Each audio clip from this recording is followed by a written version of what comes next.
Proklamasi kami, bangsa Indonesia, dengan ini menyatakan kemerdekaan Indonesia.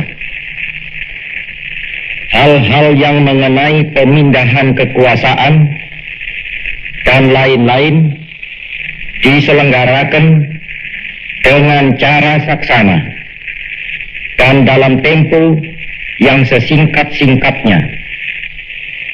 Jakarta, 17 Agustus 1945,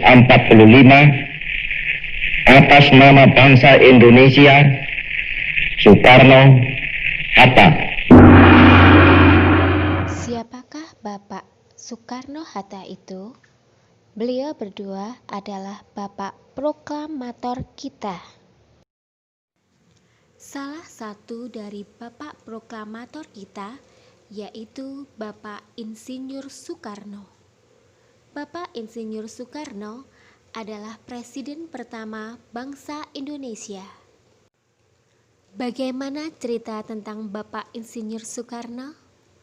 Marilah kita saksikan sejarah singkat Bapak Insinyur Soekarno berikut ini.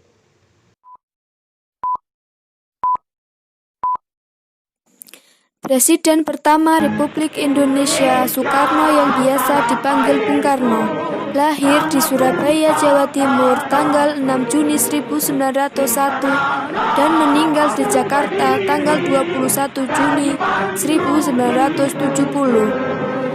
Ayahnya yang bernama Raden Sukemi Sosrodihardjo dan ibunya Ida Ayu Nyomanrai. Semasa kecil, Soekarno hanya beberapa tahun hidup bersama orang tuanya di Blitar. Semasa SD hingga tamat, beliau tinggal di Surabaya, indekos di rumah Haji Umar Said Cokro Aminoto, politisi kawanan pendiri syariat Islam. Kemudian melanjutkan sekolah di HBS. Saat belajar di HBS itu, Soekarno telah menggembleng jiwa nasionalismenya.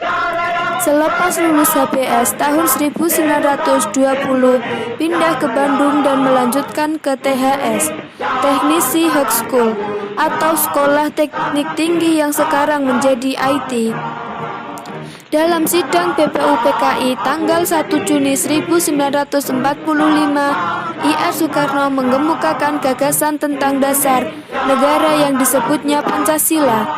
Setelah melalui perjuangan yang cukup panjang, Bung Karno dan Bung Hatta memproklamasikan kemerdekaan Republik Indonesia pada tanggal 17 Agustus 1945. Dalam sidang PPKI 18 Agustus 1945, IR Soekarno terpilih secara aklamasi sebagai Presiden Republik Indonesia yang pertama. Beliau berupaya mempersatukan Nusantara. Bahkan Soekarno berusaha menghimpun bangsa-bangsa di Asia, Afrika, dan Amerika Latin dengan Konferensi Asia Afrika di Bandung pada 1955 yang kemudian berkembang menjadi Gerakan Non-Blok. Pemberontakan G30 SPKI melahirkan krisis politik hebat yang menyebabkan penolakan MPR atas. Sebaliknya, MPR mengangkat Soeharto sebagai pejabat presiden. Kesehatannya terus memburuk yang pada hari Minggu 21 Juni 1970 ia meninggal dunia di RSPAD. Ia disemayamkan di Wisma Yaso, Jakarta dan dimakamkan di Blitar, Jawa Timur di dekat makam ibundanya Ida Ayu Nyomanrai. Pemerintahan menganugerahkannya sebagai pahlawan proklamasi.